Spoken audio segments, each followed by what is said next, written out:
You're sitting in a room right now. Maybe it's your bedroom. Maybe it's your office. You feel safe. You feel like your thoughts are your own. But what if I told you that right now, in this very moment, your mind has already been influenced by forces you never consented to? What if the way you think, the choices you believe are yours, the beliefs you hold sacred, what if none of them truly belong to you? This isn't science fiction. This isn't conspiracy theory. This is the documented reality of psychological manipulation. And by the end of this video, you're going to see the invisible strings that have been pulling at your consciousness your entire life. My name doesn't matter. What matters is that I've spent years studying the darkest corners of human psychology. I've analyzed cult deprogramming interviews. I've read the classified transcripts of criminal interrogations. I've spoken with survivors who escaped organizations that rewired their entire sense of reality. And what I discovered is this: the techniques used by cult leaders, by abusive partners, by corporate manipulators, by political propagandists, they're all the same. 21 specific tactics that, when combined, can turn an independent human being into a willing servant. And here's what terrifies me most. You've already experienced most of them. You just didn't know what you were looking at. Let's start with something simple. Something you felt but couldn't name. It's called love bombing, and it's the gateway drug to psychological control. Picture this. You meet someone. Could be a romantic partner. Could be a new friend. Could be a charismatic boss or a spiritual guide. And from the very first moment, they shower you with attention that feels almost too good to be true. They compliment you in ways no one ever has. They seem to understand you on a level that feels supernatural. They make you feel seen, valued, special. They text you constantly. They want to spend every moment with you.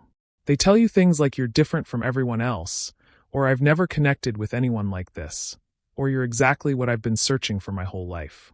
And your brain lights up like a Christmas tree.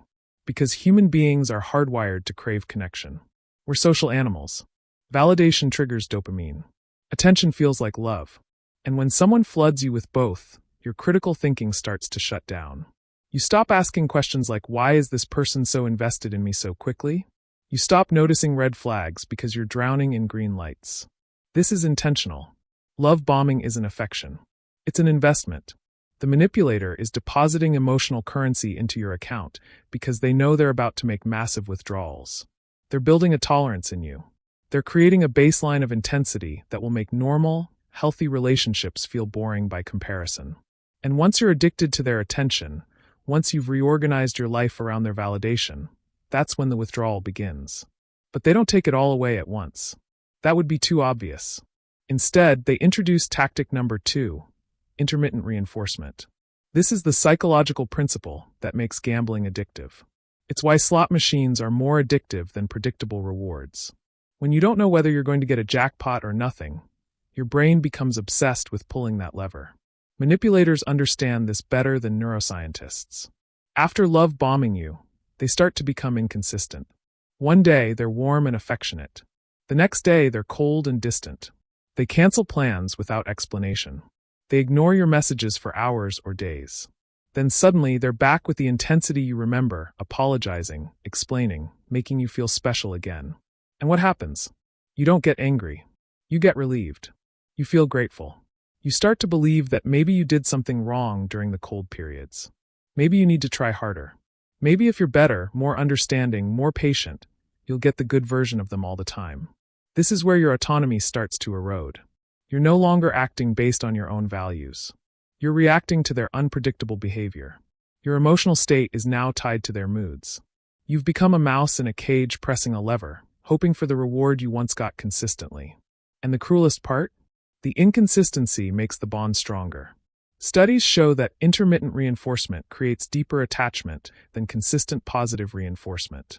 You're not just connected to them now. You're trauma bonded. Let's go deeper. Tactic number 3 is called isolation, but it never looks like isolation when it's happening. It looks like love. It looks like protection. The manipulator starts to suggest, very gently, that other people in your life don't really understand you.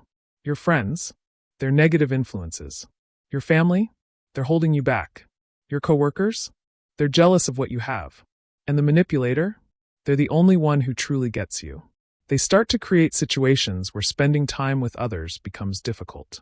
Maybe they schedule important events that conflict with your existing plans. Maybe they have an emergency every time you're about to see someone else. Maybe they express hurt or disappointment when you choose others over them. They never outright forbid you from seeing people. That would be too obvious. Instead, they make it emotionally costly. So slowly, without realizing it, you start to self-isolate. You cancel on friends to avoid the guilt. You stop confiding in family to avoid the lectures about your relationship. You withdraw from activities that once brought you joy because they interfere with the manipulator's schedule. And now you're on an island. And the only bridge to the mainland is controlled by the person who put you there. This is when the truly dangerous tactics become possible. Because now there's no one to reality check what you're experiencing. No one to say that's not normal, or you deserve better, or I'm worried about you. Your entire social world has shrunk to the size of one person's approval. And that person is about to teach you a new language.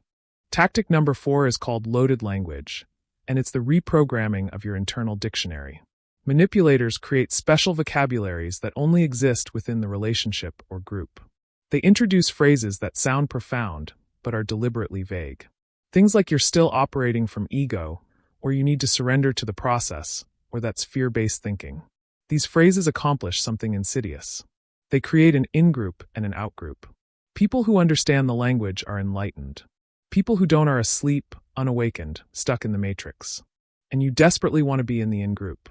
So you start using the language even when you don't fully understand what it means. You start to think in these terms. And slowly, your ability to articulate your own genuine thoughts begins to deteriorate. You can't say I'm uncomfortable with this because uncomfortable gets reframed as resistance or ego or fear. Every authentic emotion you have gets filtered through this new linguistic system. And on the other side, it comes out sounding like you're the problem. This is how cults operate. This is how abusive relationships calcify. The language becomes a prison you can't even see because you've forgotten what words used to mean before they were redefined. And once your language is controlled, your thoughts are next. Because you think in words. Change the words, change the thoughts. Change the thoughts, change the person. Now we arrive at tactic number 5, and this one is brutal in its elegance. It's called gaslighting, and you've heard the term, but most people don't understand how it actually works. Gaslighting isn't just lying. It's the systematic destruction of your ability to trust your own perception of reality. Here's how it unfolds. You notice something. Maybe you saw a text message on their phone. Maybe they said something cruel, and you remember it clearly. Maybe they made a promise they're now denying. You bring it up, and instead of acknowledging it, they look at you with genuine confusion. That never happened. You're remembering wrong. I would never say something like that. You're being paranoid. And they say it with such conviction, with such certainty, that you start to doubt yourself. Maybe I did misremember. Maybe I'm being too sensitive. Maybe my perception is off. This happens again, and again, and again. Each time, your trust in your own mind erodes a little more. Eventually, you stop bringing things up because you're no longer sure what's real. You start to rely on them to tell you what happened, what was said, what the truth is. And this is the goal. A person who doesn't trust their own mind is a person who can be controlled completely. Because if you can't trust yourself, you have to trust someone. And the manipulator has positioned themselves as the only reliable narrator of your shared reality. You're no longer a participant in your own life. You're an audience member watching a story someone else is writing, and you've forgotten you ever held the pen. Let's pause here for a moment. I want you to think about your own life. Have you ever felt crazy in a relationship that everyone else thought looked perfect? Have you ever questioned your own memory so many times that you stopped trusting it altogether? Have you ever felt like you were losing your mind while the other person seemed completely calm and rational? If you answered yes to any of these, you've experienced gaslighting. And I need you to hear this. You are not crazy. You were deliberately made to feel that way. And recognizing that is the first step to breaking free. Now we move to tactic number 6, moving the goalposts. This is the technique that ensures you never feel good enough. You do exactly what the manipulator asks. You meet their standards. You complete the task. You prove your loyalty. And instead of receiving the approval or reward or peace you were promised, the standard changes. Suddenly, what you did isn't enough. They need more. They expected something different. You misunderstood what they really wanted. So you try again. You work harder. You sacrifice more. And again the goalpost moves. This creates a perpetual state of inadequacy. You're always striving, always falling short, always believing that if you just try a little harder, you'll finally arrive at the place where you're valued and accepted. But that place doesn't exist. The goalpost is on wheels. It was never meant to be reached. The striving is the point. Because a person who is constantly trying to prove their worth is a person who will tolerate almost anything. They won't set boundaries. They won't ask for their needs to be met. They won't leave. Because leaving would mean admitting failure. And they've already invested so much.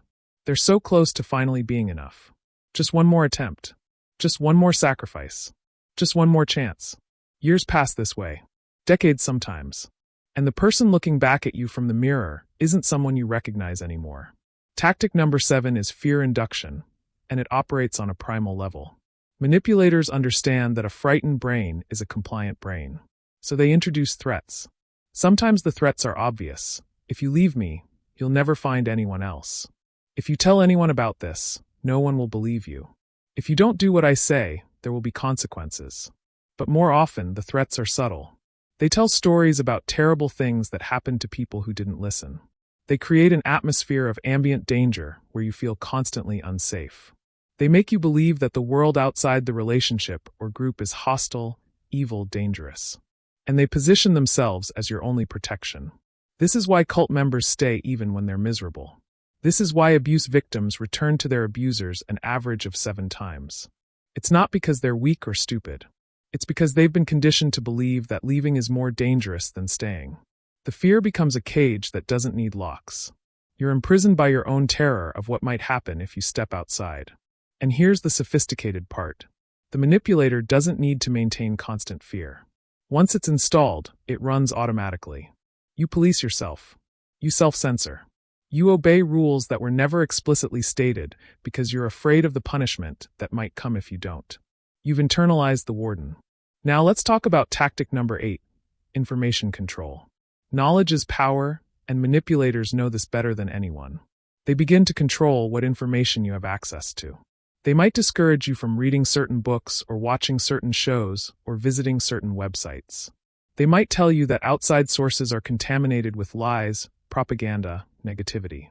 They position themselves as the filter through which all truth must pass. In cults, this is obvious. Members are often forbidden from consuming media, from accessing the internet, from reading anything not approved by leadership. But in one-on-one manipulation, it's more subtle. Maybe your partner always wants to know what you're reading. Maybe they make fun of your interests until you stop pursuing them.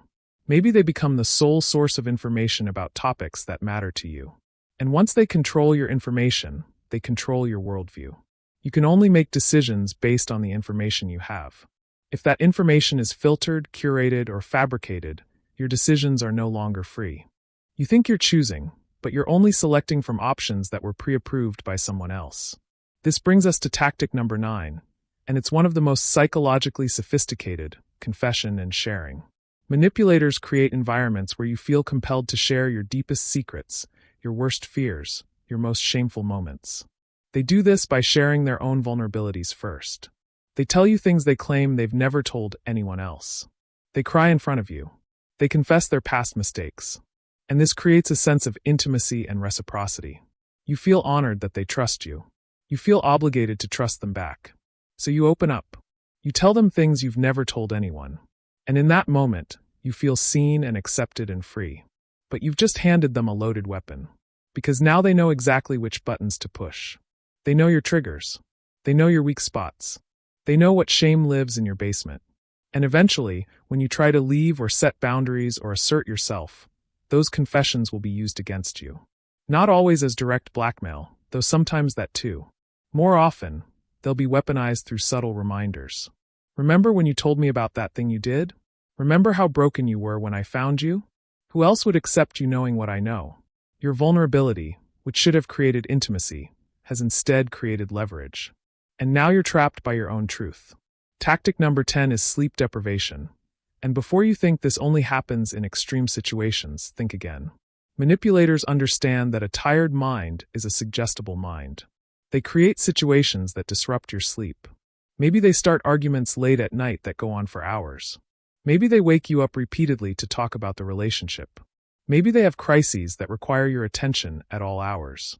In cults, sleep deprivation is often institutionalized, Long ceremonies, mandatory late-night meetings, early morning obligations that ensure members never get adequate rest. But even in personal relationships, you'll find this pattern. The manipulator's schedule becomes your schedule. Their insomnia becomes your insomnia. And after weeks or months of disrupted sleep, your cognitive function declines. Your emotional regulation suffers. Your ability to think critically evaporates. You become more reactive, more confused, more dependent. And in that fog, you agree to things you would never agree to with a clear mind. You accept explanations that don't make sense. You tolerate behavior that violates your values. Because you're too tired to fight, too tired to think, too tired to leave. Now we arrive at tactic 11, and this one is particularly cruel: manufactured dependency. The manipulator systematically dismantles your self-sufficiency. If you have money, they find ways to make you spend it or give it to them. If you have a career, they undermine your confidence until you quit or get fired. If you have skills, they convince you that you're not as competent as you think. They create situations where you need them for things you used to handle easily on your own.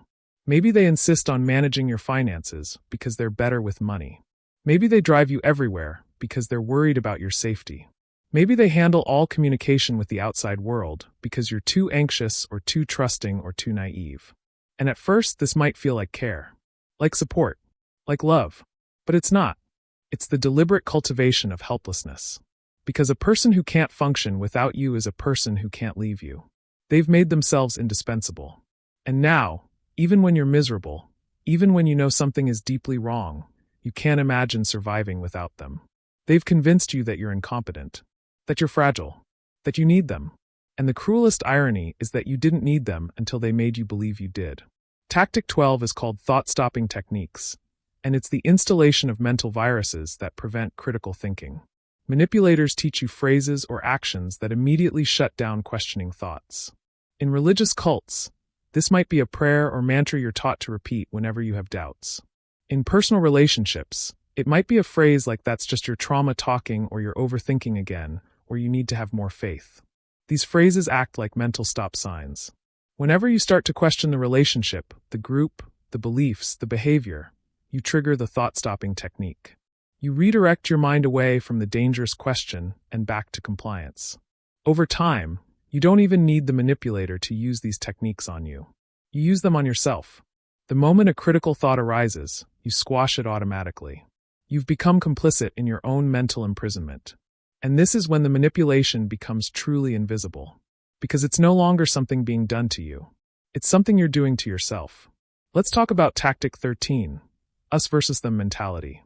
Manipulators create a worldview where there are only two categories of people: those who are with us and those who are against us. Anyone who questions the manipulator is automatically categorized as an enemy, a threat, someone who doesn't understand, someone who's trying to destroy what you have. This serves multiple purposes. First, it justifies the isolation we talked about earlier. Of course you can't spend time with those people. They're trying to hurt us. Second, it creates a sense of specialness and persecution. We're the chosen ones. We have the truth. Everyone else is either ignorant or malicious. And third, it makes leaving psychologically impossible. Because leaving means joining the enemy camp. It means becoming one of them. It means losing your identity as part of the enlightened, special, chosen group. You're no longer just leaving a relationship or a group. You're betraying a cause. You're abandoning truth. You're becoming everything you were taught to fear and despise. The social identity you've built is now weaponized to keep you trapped. Tactic 14 is incremental boundary violation. Manipulators don't ask for everything at once. They don't start with the most extreme demands. They start small. They ask for something that seems reasonable, something you can justify, something that doesn't quite violate your values but maybe bends them slightly.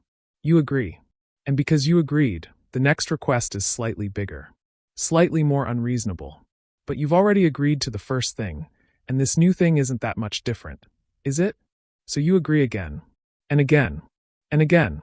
Before you realize it, you're doing things you swore you would never do. You're tolerating things you once found intolerable. You're violating your own boundaries so consistently that you no longer remember where they were. This is how good people end up doing terrible things. This is how law-abiding citizens end up committing crimes. This is how someone with strong values ends up acting in ways that contradict everything they once believed. The boundaries weren't destroyed in one dramatic moment. They were eroded one small compromise at a time. Now we come to tactic 15, and it's physiologically devastating: emotional volatility and walking on eggshells. The manipulator becomes unpredictable in their emotional responses. You can't figure out what will make them happy or angry. The same action that made them laugh yesterday makes them rage today. The thing they praised you for last week is now evidence of your failure. You become hypervigilant, constantly monitoring their mood, constantly trying to anticipate their reactions, constantly adjusting your behavior to avoid triggering their anger or disappointment. This creates a state of chronic stress. Your nervous system is on high alert all the time. Your body floods with cortisol. Your brain shifts into survival mode. And in survival mode, you're not capable of strategic thinking or long-term planning. You're just trying to make it through the next moment without catastrophe. This state of hypervigilance is exhausting. It's also addictive in a terrible way. Because occasionally you get it right. Occasionally, you manage to keep them happy for a day or a week. And the relief you feel is so intense that it reinforces your belief that if you just try harder, if you just figure out the pattern, you can make everything okay. But there is no pattern. The chaos is the point. A person who's constantly afraid is a person who's constantly compliant. Tactic 16 is called rewriting history. Manipulators don't just gaslight you about present events. They gaslight you about the past. They tell stories about your shared history that contradict your memory. They claim that good times were actually bad. They insist that bad times were actually your fault. They reframe abusive incidents as misunderstandings or jokes or evidence of your oversensitivity. They might say things like, "I only acted that way because you pushed me," or "you're remembering the worst moments and forgetting all the good times," or "that's not how it happened at all. You're creating drama." Over time, your historical narrative becomes unreliable. You can't trust your memories. You can't use past experience to predict future behavior because the past keeps changing. This makes it impossible to learn from experience. It makes it impossible to see patterns. It makes it impossible to say, "This has happened before, and it will happen again, and I need to leave." Because maybe it didn't happen before. Maybe you're exaggerating. Maybe it wasn't that bad. Maybe you're the problem. The manipulator becomes the historian of your shared life, and history, as they say, is written by the victors. Let's discuss Tactic 17, strategic disclosure and privacy invasion. Manipulators operate on a double standard when it comes to privacy and openness. They demand complete transparency from you. They want access to your phone, your email, your social media, your location at all times. They frame this as trust, as intimacy, as the foundation of a healthy relationship. If you have nothing to hide, why would you need privacy? But their own life remains opaque. They're vague about where they've been. They guard their devices. They have relationships and activities you're not allowed to question. When you point out this imbalance, they accuse you of being controlling, jealous, insecure. This double standard serves a purpose. Your transparency gives them information they can use against you. Their opacity keeps you confused and questioning. You're an open book being read by someone whose pages remain closed. And this asymmetry of power, of knowledge, of access, it's intentional. It keeps you at a permanent disadvantage. Tactic 18 is called the push-pull dynamic, and it's a more sophisticated version of intermittent reinforcement. The manipulator alternates between pulling you close and pushing you away, but they do it with such intensity that you never find equilibrium. When they pull you close, it's overwhelming. Declarations of love, promises of forever, plans for the future, intimacy that feels cosmic. When they push you away, it's devastating. Silence, criticism, withdrawal, sometimes even discarding you completely. Then, just when you've accepted that it's over, just when you're beginning to heal, they pull you back. And the reunion feels so good, so right, so meant to be, that you forget the pain of being pushed away. You focus only on the intensity of the return. This cycle repeats. Push, pull. Pain, pleasure. Abandonment, reunion. And each cycle deepens your addiction to the relationship. Because the pain of the push makes the pleasure of the pull even more intense. You're not experiencing normal attachment. You're experiencing the psychological equivalent of freebase dopamine. And like any addiction, you'll sacrifice everything to keep getting that high. Now we arrive at Tactic 19, and it's devastatingly simple: strategic vulnerability and victimhood. Manipulators position themselves as the victim in nearly every situation. When you confront them about their behavior, they flip the script. Suddenly, you're the aggressor. You're the one being unfair. You're the one causing harm. They cry. They express how hurt they are by your accusations. They remind you of their difficult past, their trauma, their pain. And because you're an empathetic person, which is exactly why they targeted you, you immediately feel guilty. You shift from anger to caretaking. You apologize for confronting them.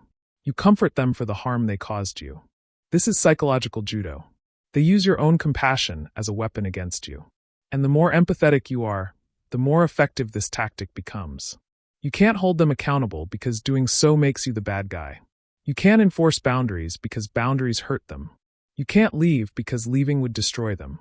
Your empathy, which should be your strength, has become your cage. Tactic 20 is called normalizing the abnormal. Manipulators gradually shift your perception of what's acceptable. They introduce extreme behavior in small doses until it becomes your new normal. Maybe it starts with a comment that makes you uncomfortable. You let it slide because bringing it up seems like overreacting. Then another comment. Then an action. Then a pattern. Each new violation is only slightly worse than the last, so you never have a clear moment where you can say this is unacceptable. By the time you realize how far things have degraded, you've already tolerated so much that this newest thing doesn't seem that different. This is how people end up in situations they never imagined they'd tolerate. This is how abuse escalates. This is how cult members end up participating in behaviors that would have horrified their former selves. The frog doesn't jump out of the boiling water because the temperature increases 1 degree at a time. You don't leave the relationship because the violations increase 1 incident at a time. And by the time you notice you're boiling, you're too weak to jump. Finally, we arrive at tactic 21, and it's the most insidious of all, creating a false self. Over time, through all these tactics working in combination, you stop being you.